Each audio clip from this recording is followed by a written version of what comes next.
Hello, it's Keith here, and this is lesson 6 of the basic series of my assembly programming tutorials. In this series, we're looking at basic concepts, discussing things that you're going to come across when you're doing assembly programming, and also in some cases some other kinds of programming, just to get you started if you're not ready to go into the much faster paced processor tutorials that I've already got on my website, my YouTube channel, that go into a particular CPU, Z80, 6502, 68000 and so on, but they're quite quick, and some people they're a bit daunting for because they've not really come across this kind of programming before.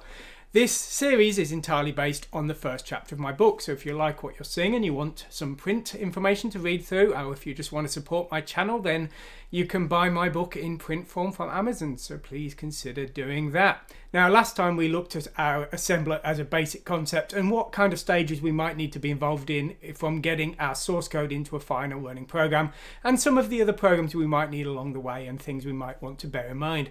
This time we're actually going to go to the source code, and we're going to discuss some of the things you might see in the source code. We're not going to look at a particular assembler as such, and so we're just going to discuss them generally and see a few examples, but you will need to check the documentation for your assembler to see the exact commands and syntax, depending on the processor you need it to program for as much as anything. And the first thing we're going to be discussing is the concept of an immediate value. Well, what is this? Well, this is kind of an addressing mode. It's often referred to as an addressing mode, but it's so common I thought it was worth referring to on its own because it's basically universal to all processors and all assemblers. An immediate value is where we are loading one of our registers with a value directly within the source code. So for example, in this line here, we are loading the A register, the accumulator, with the value 13. On the Z80, the destination is typically on the left and the source is typically on the right. Other processors do vary, but here you can see we're loading the value 13. We're not loading from a memory address, we're just loading the fixed value 13. So that will differ from something like this, where we're loading in from the memory address in HL, that HL in brackets. This syntax will depend entirely on your processor. The Z80, a number on its own like that, will be an immediate value, but on the 6502 you have to put a hash symbol, and other processors will require other things, so it really depends on your processor you're building for and the assembler syntax, so you'll need to check that out. But if you hear the term immediate value referred to, it's a value immediately in the source code on the same line as the command you're using. So there we go. Now the next one we're going to be looking at is the concept of a label, which is a very important concept indeed. Well, if you're familiar with sort of visualbasic.net or C++, things like that, you'll know what a label is. A label is a line of code that we refer to with a text description. For example, here we have a label called print string, and here we have a call to a subroutine, which is like a go sub in BASIC, which will go to that print string. Now this never actually ends up in the assembled program. You'll never see the text print string within the destination. What happens is the assembler will work out what actual address the print string label will be at, and then it will convert it to a numeric value, and then the call here will end up as the destination memory address for that numeric value, and every time the label print string is used, it will be replaced with the same numeric value. So there is no cost within the resulting assembled program, the number of bytes or the speed to the length of the label, for example, and there is no way to see that label in the final resulting code. As I said in the last episode, it's the symbol file that would keep those if we later needed to debug. So that's just something to bear in mind. Now, terminology that you might need to know about when you're reading documentation is the concept of operators and operands, which I would more simply refer to as commands and parameters.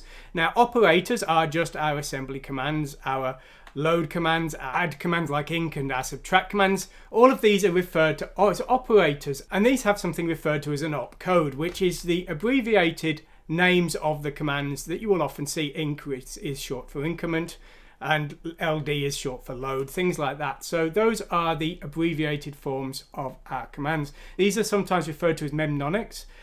These are just another way that they're referred to in some documentation, and these will be compiled to an actual byte piece of data that represents the command itself, and this is in some cases also referred to as an opcode. Now within assembly, a label will always appear at the far left of our code.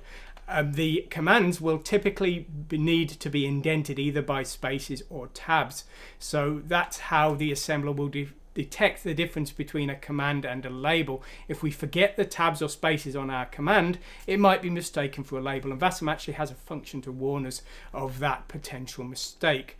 So that's something to bear in mind. Now, the operands are the parameters for our commands. So for example, here we've got LDH, L, which will load the value from L into H. H and L in that case are operands, as in this case are HL and the immediate value there. In this case as well, we're comparing to 255, so 255 would be the operand in that case. As I say, these are terminology you will come across in assembler manuals and documentation and things, so definitely worth bearing in mind. Now, the next thing we're going to be looking at is assembler directives. Now, these are very, very varied and extremely important. Now, there's a wide variety of these, and these are in a lot of ways basically anything that isn't an actual operator or command that is run by our processor. So these load and call commands actually end up in the compiled program as something that is passed to the processor to execute. However, we've got things here like this include statement, we've got this macro statement here, this read statement here, and this thing up here. We also have things like this org statement here, and these are all what's known as assembler directives. These are telling the assembler things that the assembler needs to know to complete the assembly of the program. For example, this org statement here is telling the assembler that the first line of our program here is going to start from memory address 1000, and it's going to need to know that to calculate the final address of this label here in Z80. Another assembler directive here is this macro here, and this read statement here, and this include statement here. Now, the read statement is actually a bit of a tricky one because that's actually a WinApe command. More typically, you would see include. This include statement is telling the assembler to include another assembly file, footer.asm, later on in the program. So after the DI halt, the next lines of code will be taken from footer.asm, and here you can see we've got header.asm. This line here is defining something known as a symbol, and this is giving a numeric value to the label build CPC. Now, symbols like this one here and labels are effectively the same thing. They're both just a equivalent text string that has now been given a numeric value. It just, in the case of this symbol here, it's been given a fixed numeric value by us. In the case of this label here, it's been given a fixed numeric value calculated by the assembler. That's really the only difference, and the two can be used interchangeably. As I say, assembler directives are really anything that is telling the assembler what to do. For example, here we're telling the assembler to define a series of bytes of the text string hello world, and they are going to be stored in the resulting code. Again, that's not a command for the processor. This is a command telling the assembler to output these bytes into the resulting assembled program. Now, we just very quickly discussed them just there, but symbols are the defining of numeric values and assigning them to text representations within the assembly file. So build CPC here is defined as having a value of 1. And then if at any point in our source code we use build CPC again, for example, if we did load a build CPC, this would now load the value 1 into the accumulator A. And as I said before with regards to labels, the resulting text build CPC would never appear as text in the assembled program. It would be converted by the assembler with the value, and that's why these are assembler directives, symbol definitions and things, because the assembler is taking the information and converting it in some way and using that to create the resulting binary file. So that's what a symbol is. Code comments, you can see those all over the place here. I have code commented out the line includes CPC underscore header here. I've put a code comment here. These are typically using a semicolon. We just start the code comment with a semicolon, and anything after the semicolon will be ignored, although some assemblers do use different syntax. Some use the star symbol, or some have other rules there. So again, with all of this, you will need to check your assembler documentation depending on the processor and assembly you're trying to use. Now, conditional assembly or conditional compilation is a very interesting one. It's very powerful if you can learn how to use it correctly. You might not need it in the early days, but it's something that's definitely worth knowing about so you can know the potential of what it is. Now, what this does is it allows us to only assemble parts of our code if a certain symbol has been defined. So, for example, this if-def says if build CPC has been defined, then include this file here.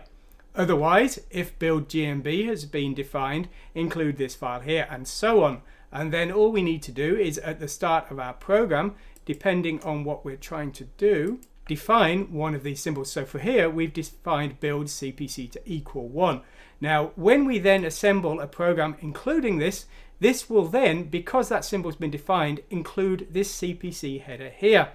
Well, what is this file for? Well, what it's doing is we can now include the file header.asm at the start of our program, for example, just here. And depending on which one of these build commands we've defined, one of these appropriate headers will be included, depending on which one we've defined. Now, the way I'm doing it is I've got this batch file that automatically defines one of these symbols. The batch file will automatically define this build CPC symbol, so I could actually run that out here. And what this means is that this program can be compiled on a wide variety of systems like the Amstrad CPC, the Spectrum, and so on, because the header is automatically changing depending on just this one symbol, and there's going to be lots of other parts of the code as well which will switch on or switch off if these symbols are defined. And this is what conditional assembly allows us to do. It allows us to have one program that can be built in different ways. Now, in my case here, I've got different versions of the program that work on different end systems, the Spectrum, CPC, the Game Boy, and so on. But it can also allow you to do other things. For example, you might want to have two versions of your game, a free trial version and a commercial paid version. You can have one code base and just switch half the levels off with conditional compilation. And because this is done by the assembler, the switched off parts literally don't exist in the resulting binary, so there's no risk of a hot coffee issue with the GTA game. They left some parts of the game in that should have been removed and they got sued for it, because when they released the game for certification, it was given a lower certificate than the content that was accidentally left in should have allowed. So as I say, there's no way that a hacker could bring the disabled parts in. They were never assembled in the resulting binary, so they've never taken up any space and they've never slowed down your program. It's an excellent function to use if you can get your head around it. In the early days, obviously, when you're just starting out with Hello World, it's going to be beyond you. But as I say, when you start thinking about what you want to do, if you want to work with multiple platforms, Game Boy and Game Boy Color, if you want to work for the Amstrad CPC and the Spectrum, this is probably what you're going to want to do. Now, another thing that is extremely useful for supporting multiple system things is the concept of macros. Now, here I've created a macro called include, and the macro include takes a single parameter called filen. Now, what this does is it uses the assembler directive read, and it will read in the passed parameter of filen. Now, why am I doing this? Well, Vasm uses the command include to include a second assembly file, but WinApe does not. Basically, the only difference between the two is WinApe uses the command read. The assembler directive is read. So I've created a macro for WinApe telling WinApe how to deal with the include statement. And so now when WinApe comes across this include statement, it will replace include with read, passing the parameter header.asm as the filen parameter here. And so this is effectively my bridge between Vasm and WinApe. But that's not to say that macros can only be used for that. We can actually put anything in a macro, and we can put large numbers of commands in. For example, here I've created some macros to simulate Z80 commands in 68,000 assembly, and so we can have one or more just depending on what we need to do. You can see here originally I had multiple commands in here, but I've managed to compile them down to a single command, and I've remmed out the other ones, commenting them out, disabling them. So basically a macro is a bit like creating our own command, if you will, because now we can just use push DE in our code, or as you can see here, once we've defined the macro include for WinApe, WinApe can now work just the same as Vasm will, because it will now know how to process the command include. Now, macros and subroutines might start to feel a little bit similar. Well, I could create a macro to do the job of printing a character to the screen, or I could call a subroutine to print a character to the screen. Well, what's the difference? Well, the simple difference is that a macro, whenever the macro appears, like this include statement, the assembler is replacing it with the contents of the macro as defined. So this means that there is no call to a subroutine and a return back, which would waste a little bit of time, but it means that all of the contents of the macro are now being put into the resulting binary. And so if your macro contained 100 lines, every time you use that macro, that 100 lines will be copied into the resulting code. So if your macro is a single line, that's going to be faster than a subroutine. If your macro is hundreds and hundreds of lines, that's going to make your resulting program much bigger. Although there can be cases where you want to make a very fast piece of code, for example a sprite routine, where you might want to do a task lots of times and not use loops and subroutines, because loops and subroutines waste a little bit of processing power. And every processing power byte can count when it comes to Z80 processors and trying to write fast stuff. Now the last thing we're going to quickly discuss is defined data. Now defined data is blocks or individual bytes of data that are defined inline in our code. Now there will be a lot of times where we need to put things into our code that we will then want to use. For example, we may want to have a string saying hello world here. Well, we need that to appear within the code. It's not program commands itself, it's just data. And so on a system like the Z80, we use the command db in vasm, which will define some bytes, and we just put the bytes we want to appear here, and in this case we've got a label before them, but that entirely depends on what we're trying to do in our code. Now db will define a single byte from 0 to 255, but there are other commands we may wish to use. We might wish to define a 16-bit value, and vasm can do that with dw.